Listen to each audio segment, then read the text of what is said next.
My daughter thought she had the perfect plan. Fake her own kidnapping, get my life savings, and ride off into a Cancun sunset with her boyfriend. She thought her mother was a weak, gullible old woman. She forgot one tiny detail: I taught her how to write. Before I begin my story, let me know in the comments where you are listening from and what time it is. I just want to know, I'm not alone in this. And if you feel moved by what you hear, consider subscribing. It helps more people become aware of the reality of elder abuse. Now let me tell you what really happened. Started with a phone call that split my world in two.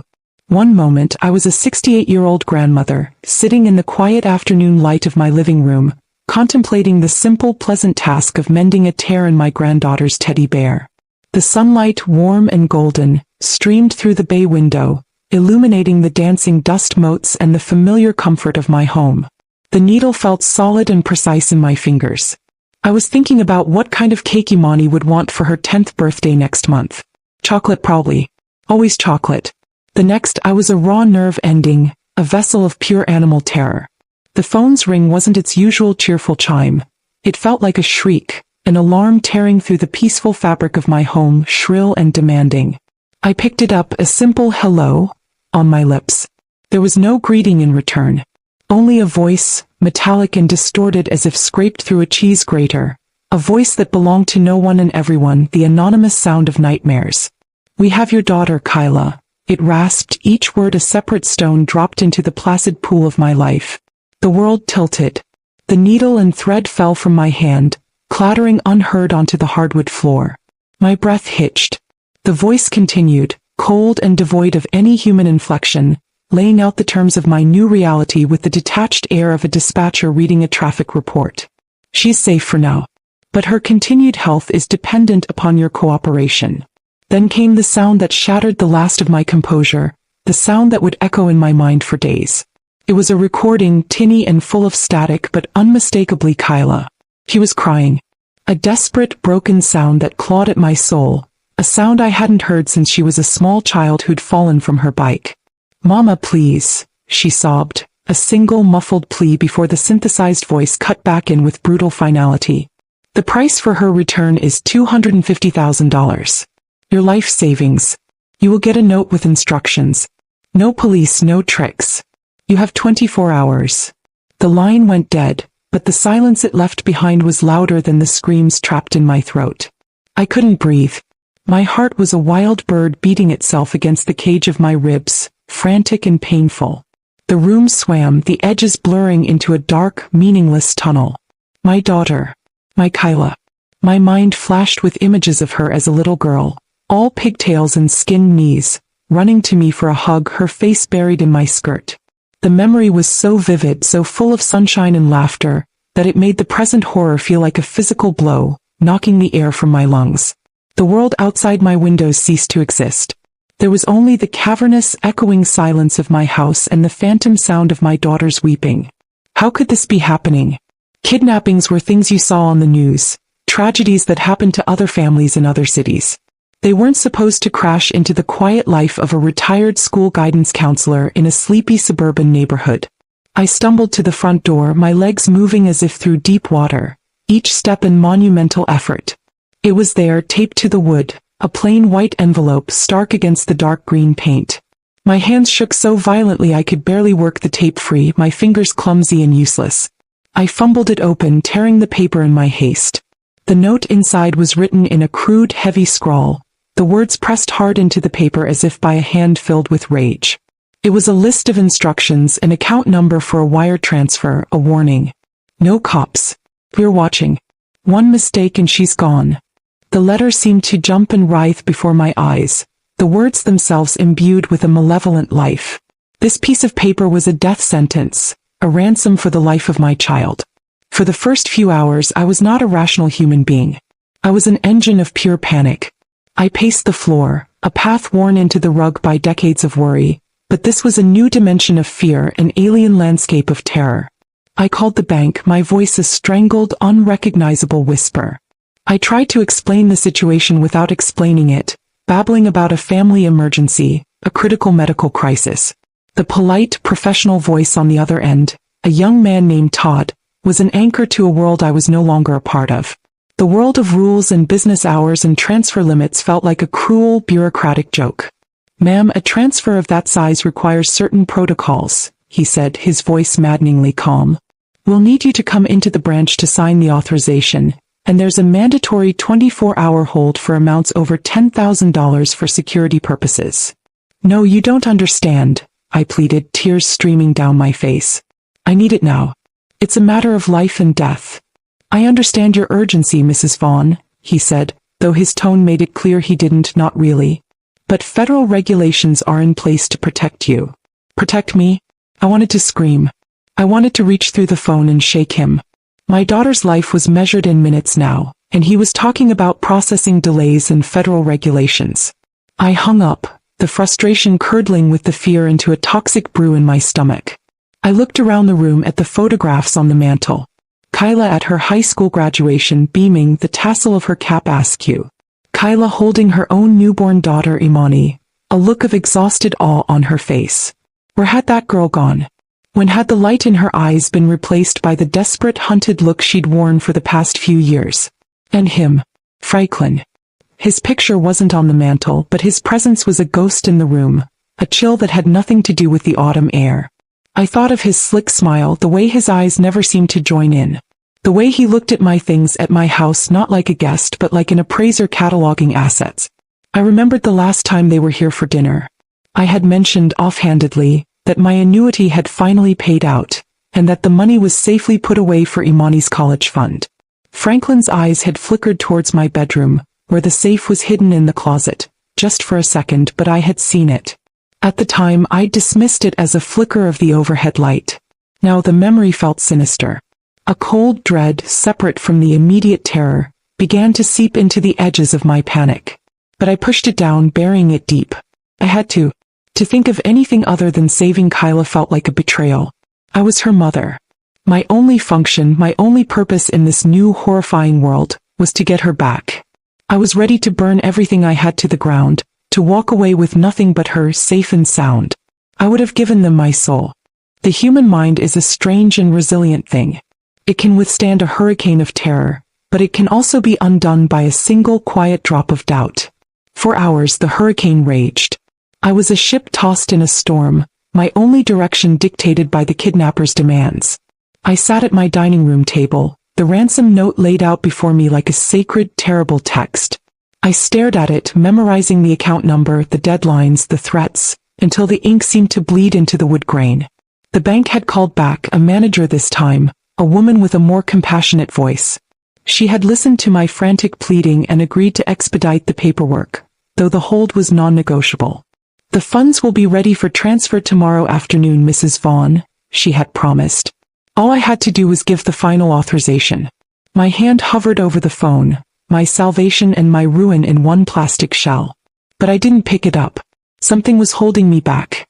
A tiny, insistent splinter of a thought, lodged deep beneath the surface of my fear. It was a feeling of dissonance, of something being horribly out of place. It was like hearing a familiar song played in the wrong key. My eyes kept landing on the note, not on the threatening words but on the shape of them. The crude, heavy scrawl felt performative, like someone trying too hard to look menacing. And there was a specific detail that my subconscious had snagged on, a detail my conscious mind was fighting to ignore. Specifically, it was the letter, in the words "your and daughter's safety." It was written with a big, dramatic, almost flamboyant loop at the bottom. It was a flourish, a signature tick. And it was familiar. Dangerously familiar. At first I dismissed it. "You're going crazy," I told myself, my inner voice sharp with self-reproach. "Fear is making you see things. Your daughter is in danger and you're staring at handwriting." I stood up and walked to the kitchen, trying to shake the feeling, to focus on the task at hand. I filled a glass with water, but my hands were still trembling, sloshing water onto the counter. As I drank, my gaze fell upon the refrigerator door, a cheerful collage of my life. A drawing from Imani of a lopsided, smiling sun, a magnet from a long-ago trip to the Grand Canyon, and a birthday card from Kyla, pinned there just last month. The card was bright pink with a schmaltzy poem on the front about mothers being angels on earth. On the inside, in her familiar looping script, she had written, "To the best mom, happy birthday. All my love, your Kyla." The splinter in my mind twisted, becoming a shard of glass. That nagging feeling became an urgent, screaming demand. I felt a pull towards the refrigerator, a dread so profound it was almost a physical force. It felt like walking towards the edge of a cliff in the dark. I had to prove myself wrong. I had to silence this insane, treacherous voice in my head so I could get back to the business of saving my daughter. I unpinned the card. The little ladybug magnet clattered to the floor, but I barely noticed. I walked back to the dining room table as if in a dream, the bright pink card held out before me, a flimsy shield against a horrifying truth. I laid it down next to the stark, terrifying white of the ransom note. My heart stopped. It didn't just pound. It ceased to beat for a full, eternal second. It wasn't a guess. It wasn't a trick of the light or a figment of my overwrought imagination. It was a fact as solid and brutal as a block of granite. The in your Kyla had the exact same dramatic loopy tail as the in your daughter's safety. It was identical. Unmistakable. Her signature. But it wasn't just that. I scanned the ransom note again, my eyes sharp and analytical for the first time. The note said, "We want $250,000 or else." Kyla had always had a peculiar habit of using the phrase, "or else," as a playful threat when she was a teenager. Clean your room or else. Do my dishes or else. It was a ghost of her adolescent voice, hidden in this monstrous demand. The hot, frantic fear that had been coursing through my veins for hours didn't just fade. It evaporated, replaced by an ice-cold shock that froze me from the inside out. My daughter wasn't a victim. She had written her own ransom note. The air left my lungs in a silent, agonizing rush. I felt the floor beneath me sway, and I gripped the edge of the table to steady myself. The betrayal was a physical presence in the room, a suffocating weight that crushed my chest. She had used a recording of herself crying. She had let me believe she was in the hands of monsters, being tortured, possibly killed. She had weaponized my deepest love, my most primal fear, against me. For money. For a vacation. It was then that the door to the living room creaked open. My granddaughter Imani stood there, her favorite teddy bear, the one I had been mending an eternity ago, clutched in her arms. She must have sensed the shift in the atmosphere, the terrible dead silence that had fallen. She walked over to me, her small face etched with a child's worry. She looked at the note, then at me, her big brown eyes searching my face for an answer to a question she didn't know how to ask. She leaned against my chair and whispered, her voice small and full of a terrible, innocent clarity, "Is Mommy on her secret trip to the beach now?" The ice in my veins cracked. The world snapped back into sharp, painful focus. A secret trip to the beach. The final piece of the puzzle delivered by the one pure soul in this nightmare. The betrayal wasn't just a lie. It was a plan, a conspiracy, a vacation funded by my terror. A wave of anger so pure and so cold it felt like a foreign entity washed through me. It extinguished the last flickering embers of maternal panic, of grief, of love. The victim in me died in that moment, and something else, something harder, colder, and dangerously calm, took her place. The moment the betrayal settled into fact, the world shifted on its axis. The weeping mother, the terrified woman willing to bankrupt herself for her child, vanished. In her place stood someone I barely recognized, a woman forged in the ice of a profound and absolute disillusionment. The tears dried on my face, leaving tight, salty tracks on my skin. My hands stopped shaking, they curled into fists at my sides. My breathing, which had been shallow and ragged for hours, became slow and even, each inhale a sip of cold fury, each exhale a silent vow. I looked at the two notes on my table. One a declaration of love, the other a declaration of war, and I understood. This was not a kidnapping. It was a heist. And I was not just the victim, I was the bank. But the vault was now closed. I looked at my granddaughter, her innocent face a stark reminder of what was truly at stake. It wasn't the money. It was her. Her future, her safety, her chance at a life not poisoned by her own mother's toxicity. Kyla wasn't just stealing my savings. She was stealing Imani's future, the college education I had so carefully planned for. She was stealing her own daughter's security for a fleeting moment of selfish pleasure. I hugged Imani tightly, burying my face in her hair, breathing in the clean, sweet scent of childhood. "No, sweet girl," I whispered, my voice steady and clear for the first time all day. "Mommy's trip is cancelled." I picked up the phone. My fingers didn't tremble as I dialed. I didn't call the bank. I called the police. I asked for the detective division and was put through to a man named Reggie Mahoney. His voice was weary, the sound of a man who had seen too much and expected the worst, a voice steeped in the cynicism of his profession. I explained the situation, my tone flat and precise, devoid of the hysteria he was likely accustomed to. I told him about the phone call, the ransom demand, and then the part that made my voice catch for a second, the handwriting. I could hear the skepticism in his silence, a professional patience that felt deeply patronizing. A hysterical mother on the brink, making connections where there were none. I didn't blame him. "Ma'am," he began, his tone patronizingly gentle, the kind one uses for the bereaved or the delusional. "In situations like these, it's very common for the mind to play tricks on you. The stress." "I am aware of the situation, detective," I cut in, my voice sharp enough to make him pause. I was a school guidance counselor for 35 years. I spent my life reading between the lines, analyzing behavior and identifying patterns in troubled children. And I know my daughter's handwriting better than I know my own face. If you come to my house, I will prove it to you. There was another pause on the line. This time it held a flicker of interest, a crack in his professional armor. An hour later, Detective Mahoney was sitting at my dining room table, his large frame looking out of place amidst my floral wallpaper and family photos. He was a man in his 50s, with tired eyes that had seen the worst of humanity, but a jaw that was set with a stubborn resolve. I laid the birthday card and the ransom note side by side. He stared at them for a long silent minute. He pulled a pair of reading glasses from his jacket pocket and leaned in closer, his gaze flicking back and forth between the two documents. He looked from one to the other, his brow furrowed in concentration. Finally he sat back, letting out a slow breath. He took off his glasses and rubbed his eyes. He looked at me and the skepticism was gone, replaced by a grim, reluctant belief. "I'll be damned," he said, more to himself than to me. It was all the confirmation I needed. We spent the next hour devising a plan. Or rather, I told him what I was going to do, and he, after some initial by-the-book resistance, agreed to use it to his advantage. He wanted to take over, to handle it with his team, to relegate me to the role of the protected witness. But I refused. This was personal. They had used my love as a weapon and I was going to use their greed as a trap. "She thinks I'm a gullible old woman," I told him, my voice low and hard. "She's about to find out how wrong she is." The plan was simple. I would become the perfect victim. I would play the part of a terrified mother on the verge of collapse. That afternoon I called the number from the burner phone, my voice practiced and full of theatrical panic. I told the voice on the other end, "Was it Franklin?" I was sure it was, that the bank was making things difficult, that the size of the transfer was raising red flags. I cried. I begged for more time. I played my part so convincingly that I almost believed it myself.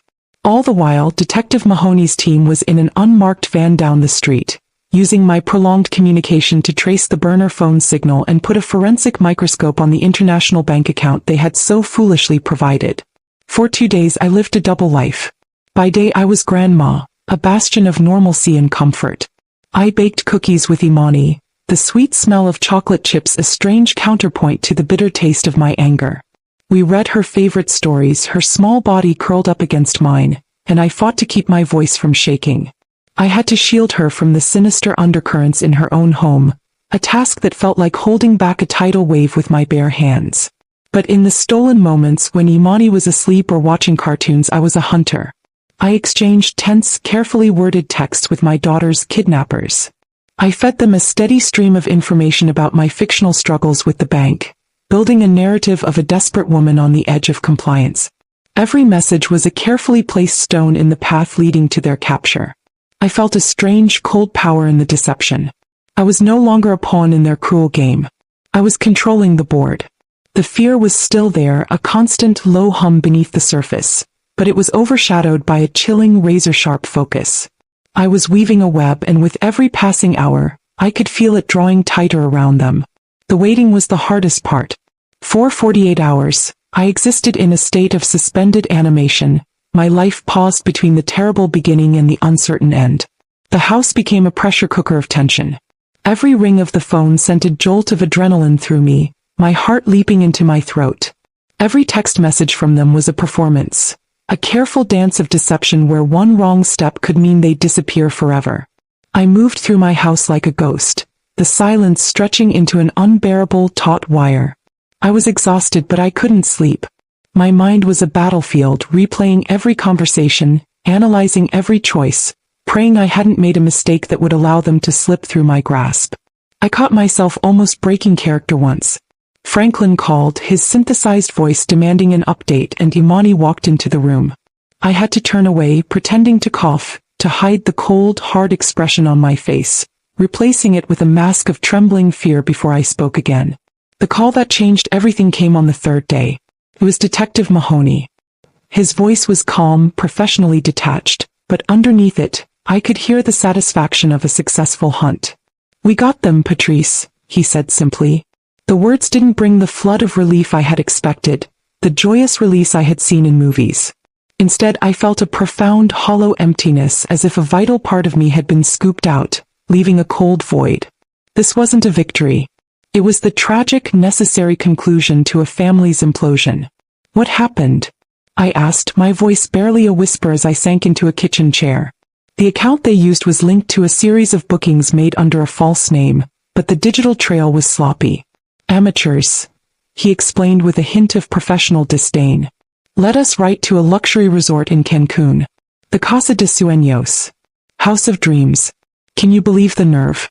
We coordinated with the federal police down there. They walked onto the beach an hour ago and arrested your daughter." He paused, his voice softening slightly. "He sent me a photo. I can forward it to you if you want. You don't have to look." "Yes," I said, though I wasn't sure why. A part of me needed to see. I needed the final visual confirmation of her betrayal. A moment later my phone timed. I opened the image with a trembling thumb. The colors were painfully bright, aggressively cheerful. The turquoise water of the Caribbean, the perfect white sand, the garish yellow of a beach umbrella. And there was Kyla. She was reclining on a padded lounge chair, a tall, fruity-looking cocktail sweating in her hand.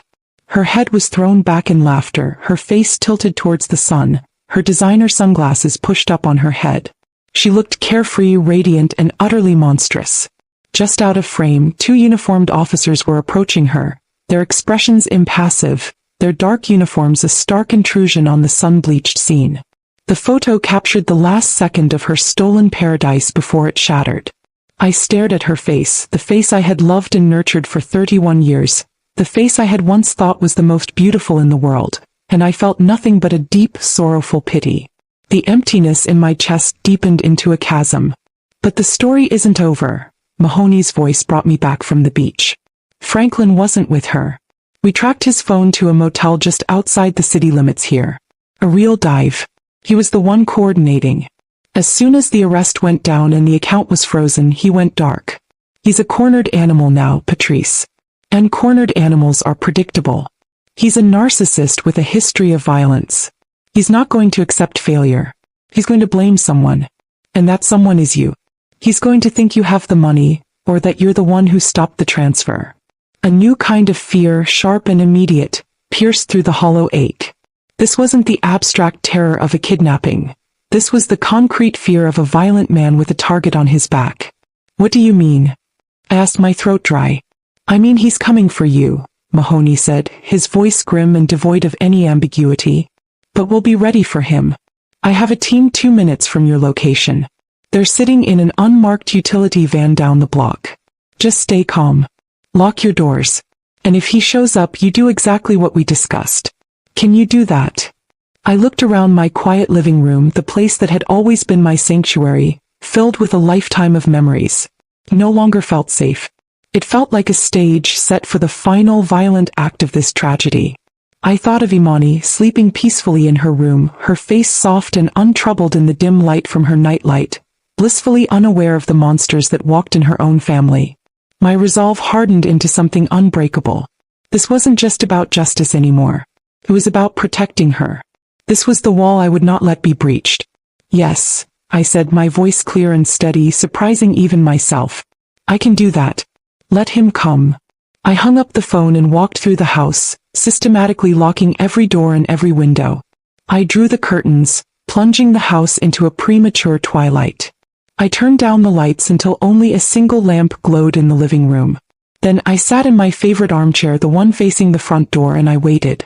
I was no longer a hunter. I was the bait. The silence in the house became a living entity. It had weight and texture.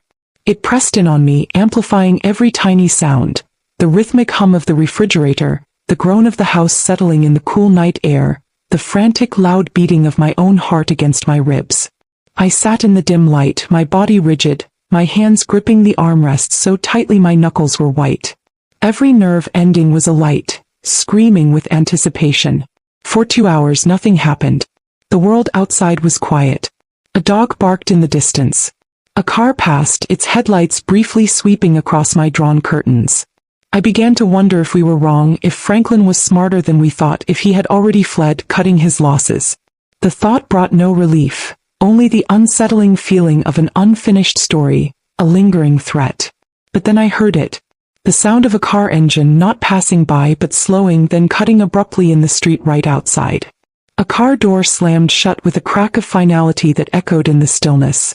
Heavy, hurried, angry footsteps pounded up my walkway. I didn't have time to brace myself. There was no knock, no warning. The front door exploded inwards, splintering from its frame with a deafening crash that shook the entire house. Wood and plaster rained down on the entryway floor. And there he was, Franklin. The charming, handsome man who had sat at my dinner table and complimented my cooking was gone, stripped away like a cheap veneer. In his place was a creature I had only glimpsed in flashes of his cold-eyed stares. His face was a twisted mask of rage, his eyes wild and bloodshot. He was breathing heavily, his chest heaving, a predator who had finally dropped all pretense of civility and was revealing the feral animal beneath. "Where is it?" he snarled, his voice a low, guttural growl that seemed to vibrate in the air. He stormed into the room, his movements jerky and violent. He kicked aside a small end table, sending a lamp my husband had given me for our anniversary crashing to the floor. The sound of shattering porcelain echoed in the sudden, tense silence. "Franklin, what are you doing?" I asked, forcing a tremor into my voice, pitching it high with practiced fear. I shrank back in my armchair, making myself small, pulling my limbs in, playing the part of the terrified old woman he expected to see. "Don't play dumb with me, you old witch," he spat, advancing on me, his boots crunching on the broken lamp. "The money. Kyla's arrested. The account is frozen. You did this. You called the cops." He was standing over me now, his shadow swallowing me whole. The smell of stale sweat, cheap whiskey, and desperation rolled off him in waves. "You have the cash. I know you do. You were always too smart to wire it. Too clever for your own good. Give it to me now." He reached down and grabbed the front of my sweater, his knuckles digging into my collarbone, hauling me out of the chair as if I weighed nothing. For the first time, the fear I had been faking for days felt terrifyingly real. His strength was brutal, his rage a palpable heat that radiated from him. He shook me, my head snapping back, my teeth clacking together. "Where is it?" he screamed, spittle flying from his lips. He backed me into a corner, trapping me between his body and the wall. His face was inches from mine, his pupils dilated, his eyes not just angry but empty, devoid of anything but a greedy, violent desperation. This was it. The moment the entire plan hinged on. The fear was real, a roaring in my ears, but so was the cold, hard core of my resolve, an anchor in the storm of his fury. I had to do it now. I drew in a ragged breath, and with all the lung capacity I could muster, I screamed the safe word, the name of the one person in my life who was still pure and worth fighting for, the name that was both my shield and my sword. Imani. The name ripped from my throat, a shield and a signal in one. It was a mother's cry, a grandmother's roar. For a split second, Franklin looked confused, startled by the raw power in my voice, the sheer volume of my defiance. And that split second was all it took. The world erupted. The front window and the back door crashed inward simultaneously as dark-clad figures swarmed into the house from two directions. They moved with a silent, terrifying efficiency, a blur of black uniforms and focused intent.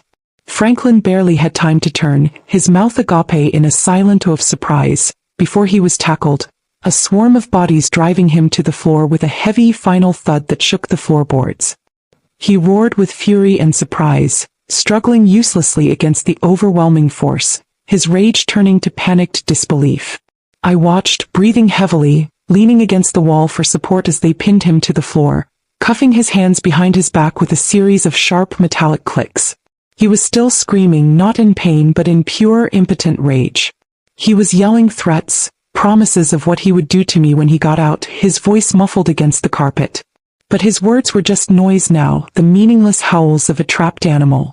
They hauled him to his feet, a large, powerful man suddenly rendered pathetic and small, his face pressed into the rug my granddaughter played on every day. The monster who had invaded my home and threatened my life was just a common thug, brought down not by a weapon, but by a grandmother's love and a well-laid plan. The storm had finally broken. In the wake of the raid, an unnatural calm descended upon the house. The chaos of the takedown, the shouting and the shattering glass, was replaced by the quiet, methodical efficiency of the police. Statements were taken, evidence was bagged, and my splintered front door was temporarily boarded up with a sheet of raw plywood, a stark, ugly reminder of the violence that had breached my sanctuary. I sat at my dining room table, a cup of tea Detective Mahoney had made for me warming my still trembling hands. He told me that Franklin, faced with a mountain of undeniable charges from the home invasion, charges that carried far more weight than conspiracy and fraud, had started singing like a canary the moment he got to the station. He threw Kyla under every bus he could find, painting her as the manipulative mastermind and himself as her reluctant, love-struck accomplice, a man led astray by a wicked woman. It was a pathetic, cowardly performance, but not an unexpected one. A week later, Kyla was extradited. I didn't see her. I refused the request from her public defender. He had called, his voice oozing a synthetic sympathy, suggesting a meeting might be beneficial for her state of mind. I had cut him off. My daughter's state of mind ceased to be my concern when she put a price on my love, I told him and hung up. There was nothing left to say. The daughter I knew was a ghost, a memory from a life that no longer existed. The woman in that holding cell was a stranger to me, a stranger who had tried to ransom my love and auction off her own daughter's future. Detective Mahoney told me she had turned on Franklin just as quickly, crafting a story of being a terrified, coerced victim of a violent, controlling man. Their great criminal partnership, their bond that they had used to justify betraying me, had crumbled into pathetic, self-serving accusations at the first sign of trouble. They were two scorpions in a bottle and I felt nothing watching them sting each other to death. The legal proceedings to secure full and permanent custody of Imani were quiet and bureaucratic, a stark contrast to the emotional violence that had preceded them. In the end it was simple. Her mother was incarcerated facing a long sentence. Her father was unknown. I was her only stable home, the only constant in her young life. The court made it official with the stroke of a pen, and a weight I hadn't even realized I was carrying, the fear of Kyla one day returning to poison Imani's life again, lifted from my shoulders. Imani's future was secure. It was safe with me. My house is quiet now. The door is repaired, painted a fresh, new green. The broken lamp is replaced. To an outsider, everything looks the same. But I am changed. I am harder, colder perhaps. A part of my heart that was once soft and yielding has been cauterized, sealed off forever. Friends and neighbors, the ones who know a sanitized version of the story, offer their condolences. They speak of Kyla as if she were lost in a tragic accident, not as the architect of her own destruction. I'm so sorry for your loss, they say. They mean well, but their words are empty. They see a mother who turned in her daughter. They see a tragedy. They don't understand. I didn't lose my daughter in that jail cell, or on that sun-drenched beach in Cancun. I lost her slowly, over years, to a darkness I couldn't fight, a creeping entitlement that curdled her love into something ugly and transactional. I lost her the moment she decided my love was not a gift to be cherished, but a resource to be plundered. My daughter taught me the most painful lesson of my life. Sometimes, the only way to save your family is to